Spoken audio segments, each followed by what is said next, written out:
Merci beaucoup à toute l'équipe, c'est vrai, qui a animé ce moment de louange. Je crois que c'est un moment extraordinaire lorsque une église loue le Seigneur. Et je crois que nous devons vraiment nous encourager les uns les autres à davantage le faire. Je crois que lorsque il n'y aura plus juste l'équipe ici, mais que toute l'église sera comme l'équipe, alors ce sera parfait.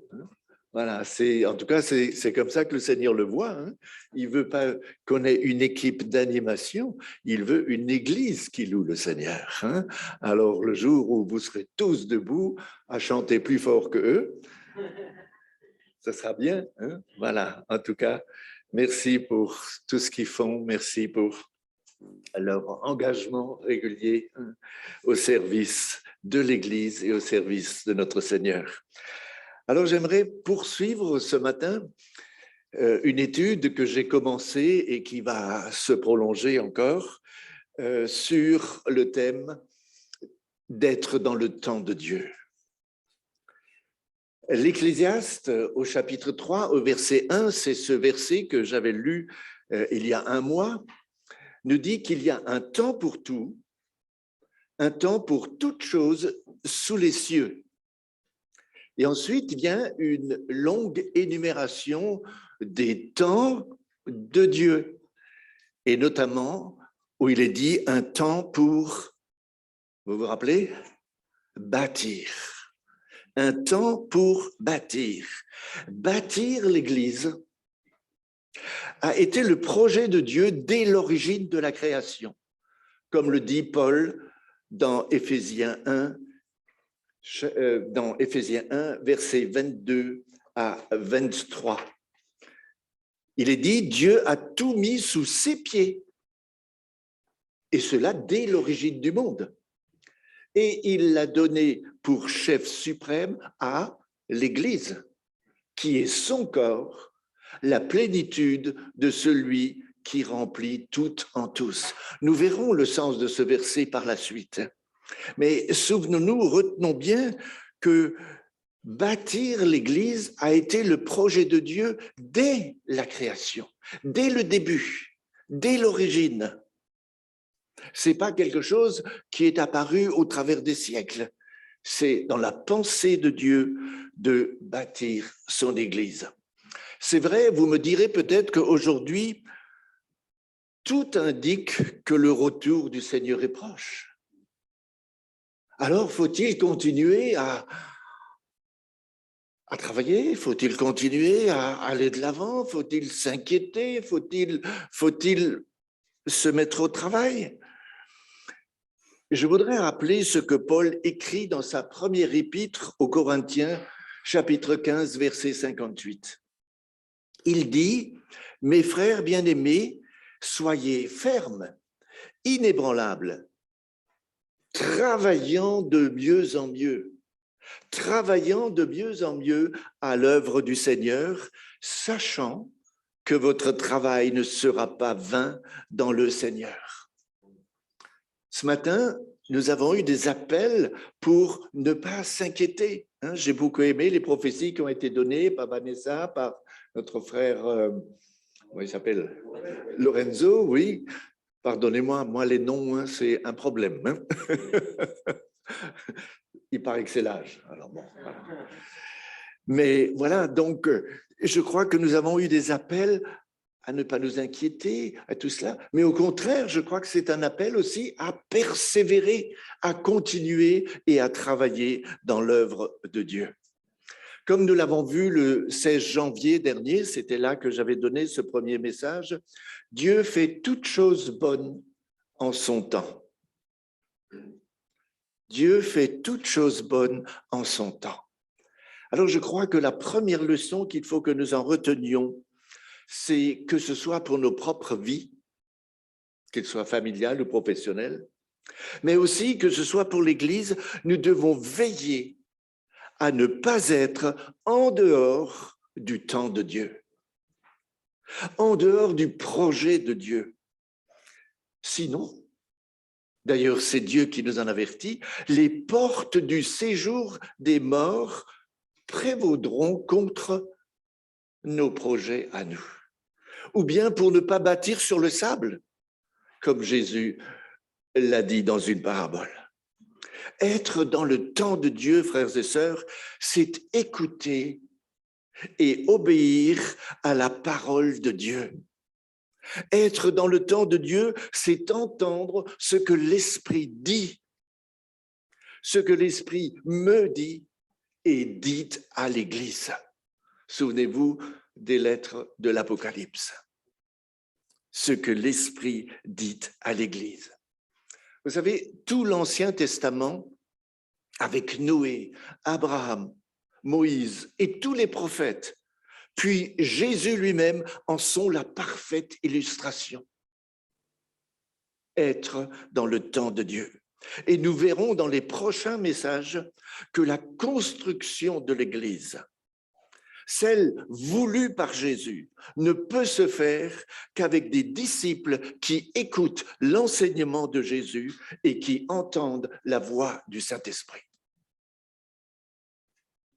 Est-ce que c'est clair pour nous, ça?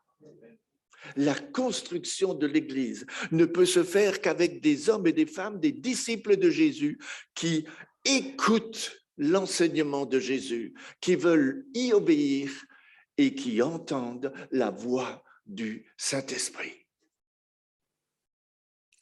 Je vous avais dit la dernière fois que nous allions nous inspirer de la pédagogie du temps de Dieu dans l'Ancien Testament, afin que nous soyons, ou que nous devenions, s'il le fallait, l'Église que Jésus bâtit et non pas l'Église que les hommes bâtissent ou voudraient bâtir.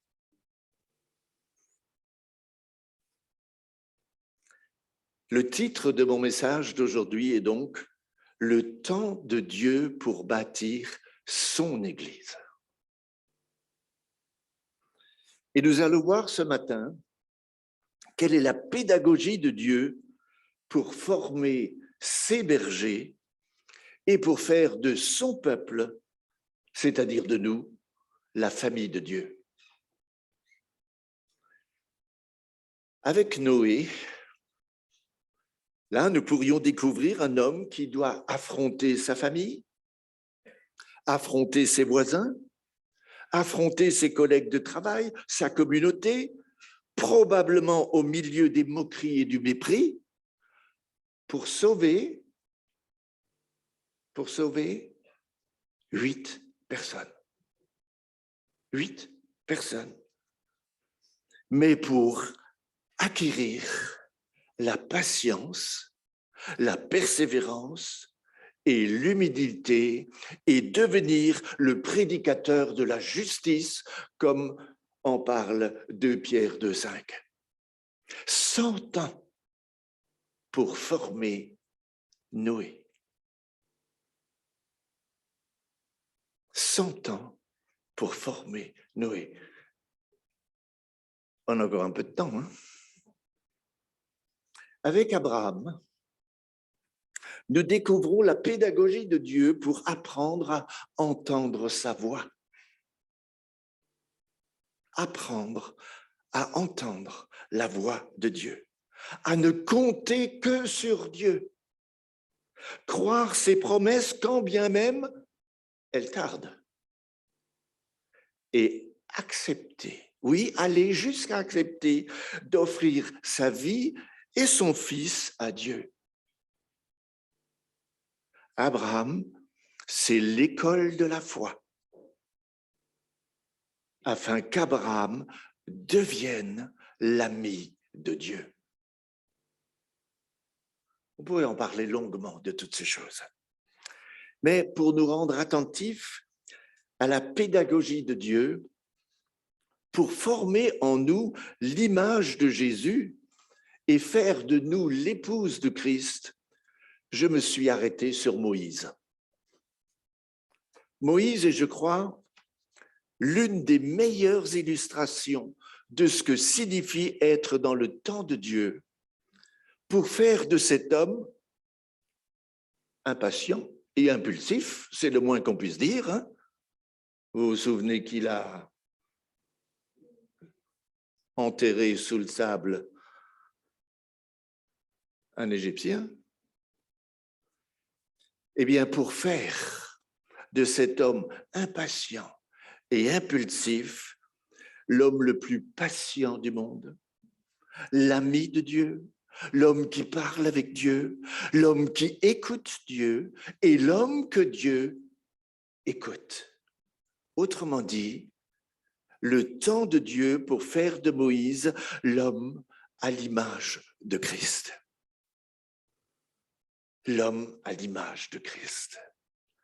Être dans le temps de Dieu, frères et sœurs, c'est laisser le Saint-Esprit former en nous, en vous et en moi, les sentiments qui étaient en Christ. Avec toute la patience, la persévérance, l'humilité et la souffrance que cela peut impliquer. Je ne veux pas vous faire d'illusions, ça ne va pas se passer sans souffrance, sans patience, sans persévérance et surtout pas sans humilité.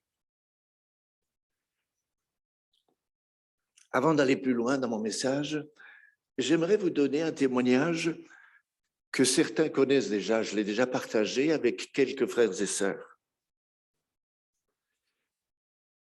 Peu après le mariage de mon fils aîné, il y a 25 ans, je crois, ma belle-fille est venue un jour nous dire à mon épouse et à moi qu'elle quittait l'Église, mais sans nous fournir aucune explication. J'ai demandé, pas de réponse.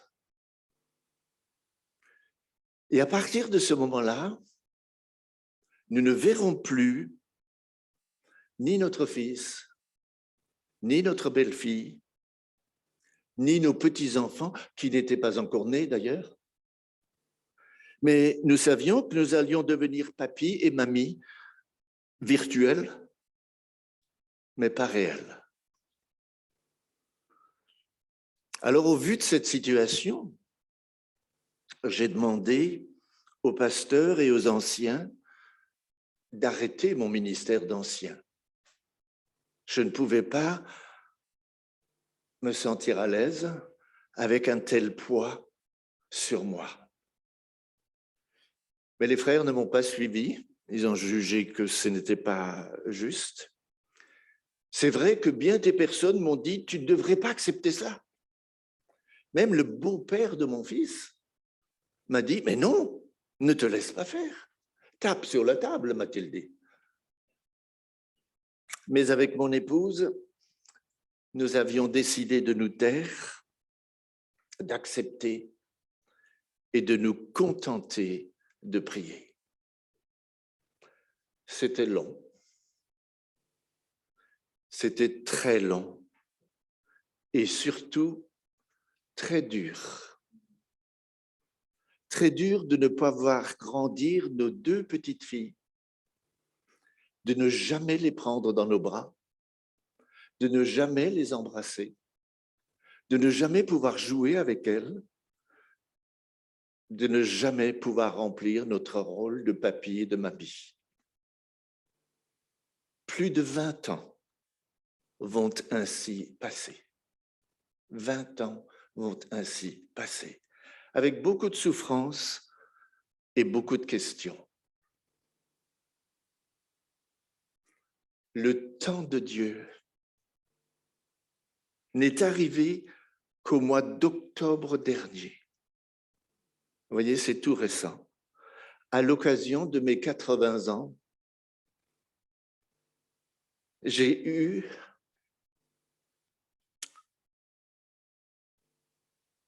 l'immense joie et beaucoup d'émotions, d'ailleurs elle est toujours là, hein, de voir arriver mon fils, ma belle-fille, mes deux petites filles, 23 ans. 23 ans elles ont. De pouvoir enfin les serrer dans mes bras et de passer avec eux une journée extraordinaire.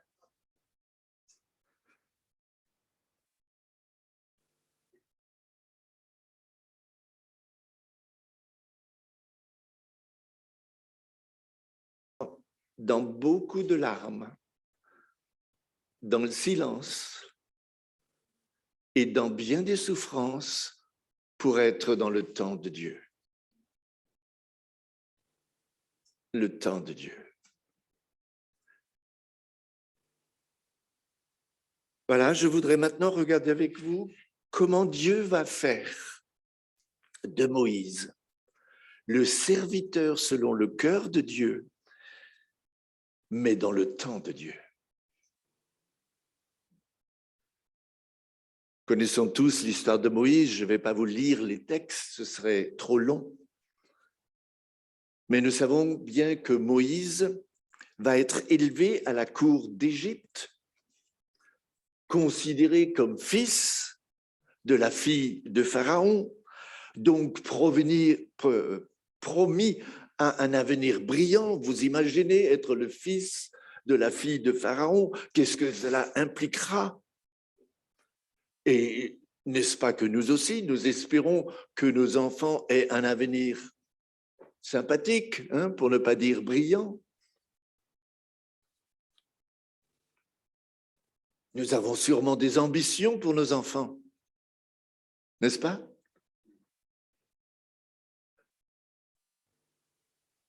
Si vous avez de tels rêves, et j'en ai eu, je ne sais pas si vous allez aimer la façon d'agir de Dieu pour remettre Moïse, ou alors nos propres enfants, dans le temps de Dieu.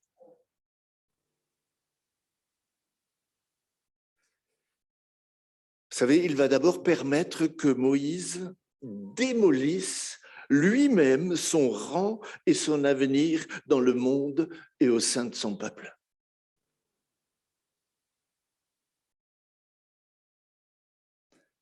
Je ne vous cacherai pas, il l'a fait comme ça pour moi aussi, il y a 40 ans. Je ne vais pas vous raconter le témoignage, mais ce serait intéressant.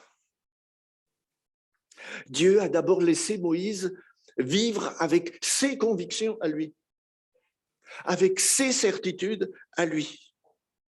Imaginez Moïse qui vient là à la rencontre de son peuple. Moi, Moïse, je suis là pour secourir le peuple de Dieu, mon peuple. Et c'est moi qui vais faire justice, vous allez voir ça.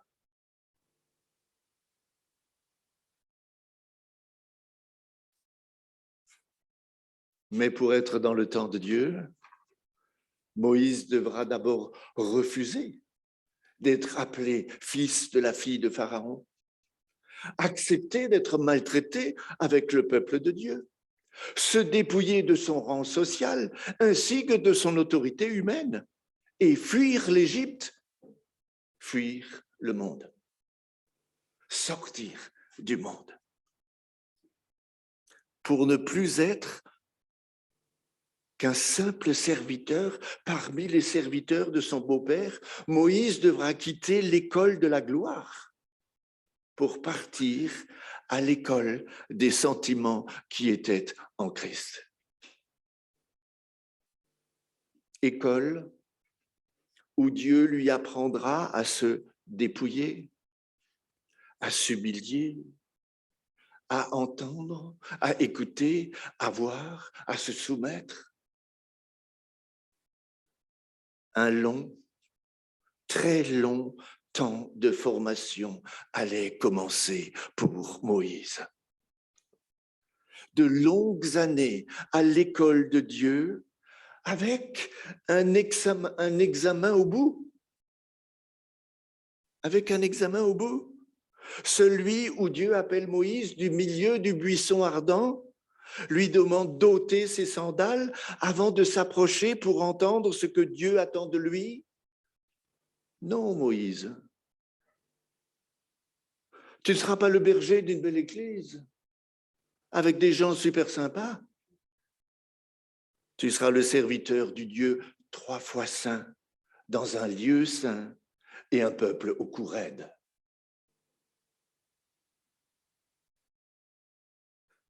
40 ans. 40 ans pour faire de Moïse le bon berger à l'image de Christ. 40 ans pour faire mourir le moi-je et pour lui apprendre à donner sa vie pour ses brebis.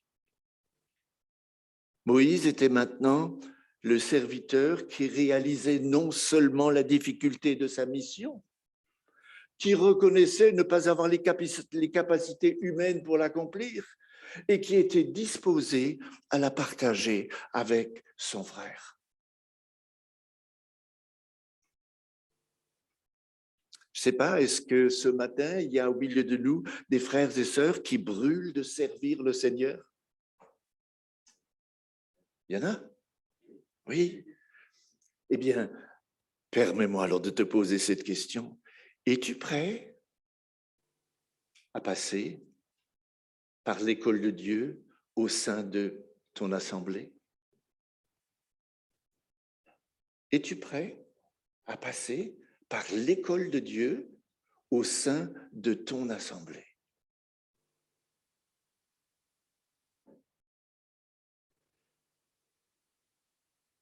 Je me réjouis aujourd'hui que nos bergers dans l'Église ont passé par cette école. Je me réjouis qu'ils y sont encore. Je me réjouis qu'ils sont disposés à reconnaître qu'ils ont besoin de ne pas compter sur leurs capacités, mais qu'ils ont besoin de la puissance du Saint-Esprit et qu'ils ont besoin de partager leur service ou leur ministère avec d'autres. Et à abandonner ce langage qu'un jour, il m'a fallu entendre et que certains d'entre nous ont dû entendre, le pasteur, c'est moi. Vous savez, tous les organes de notre corps ont besoin de tous les organes du corps. Nous avons besoin les uns des autres dans le corps de Christ. Vous savez, Moïse était tellement prêt qu'il était prêt à ne pas y aller. Oui, Moïse était tellement prêt qu'il était prêt à ne pas y aller. Ça, c'est une autre chose, hein? L'orgueil humain. Mais il ira, non pas pour glorifier son ministère, non pas parce que le berger, c'est lui, mais parce qu'il avait appris à écouter, à obéir, à dépendre de Dieu pour servir le peuple de Dieu et non se servir du peuple de Dieu. Ce n'est pas tout à fait la même chose. Et bien que prêt, Moïse devra encore et encore, tout au long de son ministère, se soumettre au temps de Dieu. Souvenez-vous de ce jour où Moïse manifestera une certaine impatience à Mériba. Dieu lui avait demandé de parler au rocher. À Moïse, elle l'a frappé. Eh bien, ce n'est pas lui qui fera entrer le peuple de Dieu dans le pays de la promesse. Pour Dieu, la mission de Moïse s'arrêtera là. Frères et sœurs, cette leçon-là, ne l'avons-nous pas connue dans notre assemblée à plusieurs reprises déjà?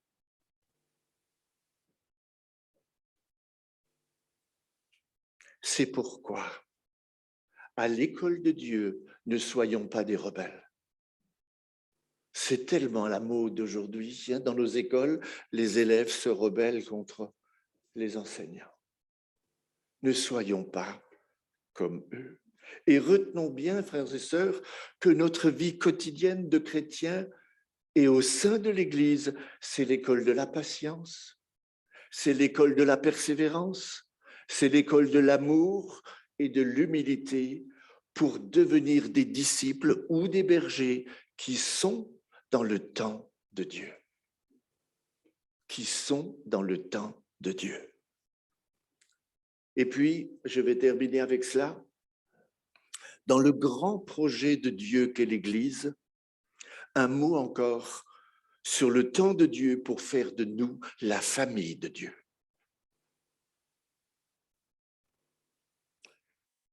La Bible nous dit, dans Éphésiens 5, 27, que l'épouse de Jésus doit être sans tache, ni ride, ni rien de semblable, mais sainte et irrépréhensible. Le Saint-Esprit a donc besoin de nous façonner, toi comme moi, à la stature parfaite de Christ, afin que nous portions le fruit de l'Esprit que nous connaissons, l'amour, la joie, la paix, la patience, la bonté, la bienveillance, la foi, la douceur, la maîtrise de soi. C'est une œuvre longue. C'est même une œuvre douloureuse, jusqu'à ce que la chair, avec ses passions et ses désirs, soit crucifiée. Nous avons donc absolument besoin de l'école. Nos enfants, vous le savez bien, ont besoin d'une école pour apprendre à lire, à écrire, à compter. Et nous avons besoin de l'école du corps de Christ. Nous avons besoin de l'école du corps de Christ, c'est-à-dire de l'Église, pour nous apprendre à nous soumettre les uns aux autres, à nous aimer les uns les autres, à nous écouter les uns les autres, à nous servir les uns les autres, à nous porter, nous encourager, nous édifier, c'est-à-dire, comme le dit Galates 5,13, devenir esclaves ou serviteurs les uns des autres. Nous avons besoin de l'école du corps de Christ, qui est l'Église. Alors, pour conclure, permettez-moi d'affirmer que pour que le projet éternel de Dieu, l'Église de Dieu, personne ne peut vivre sa vie chrétienne en dehors ou aux abords de l'Église. Je veux le répéter encore une fois. Pour que le projet éternel de Dieu, l'Église de Dieu, l'Église que Jésus bâtit, l'Église voulue par Jésus, eh bien, pour que ce projet aboutisse, eh bien, personne ne peut vivre sa vie chrétienne en dehors de l'Église ou juste un peu autour de l'Église. Ce serait marcher en dehors du temps de Dieu, temps pendant lequel Dieu fait toutes choses bonnes au sein de l'Église que Jésus bâtit. Amen. Je voudrais inviter notre pasteur à monter sur l'estrade et à terminer. Dieu voulant, je vous proposerai encore 5 autres messages sur l'Église. 2 plus 5, ça fait 7. Dieu a mis sur mon cœur 7 messages pour l'Église. Je les donnerai, Dieu voulant, si mon pasteur le permet. L'Église dans le temps de Dieu, l'Église voulue et bâtie par Jésus. Le prochain message s'appellera donc « Je bâtirai mon Église », comme le dit Jésus. Amen.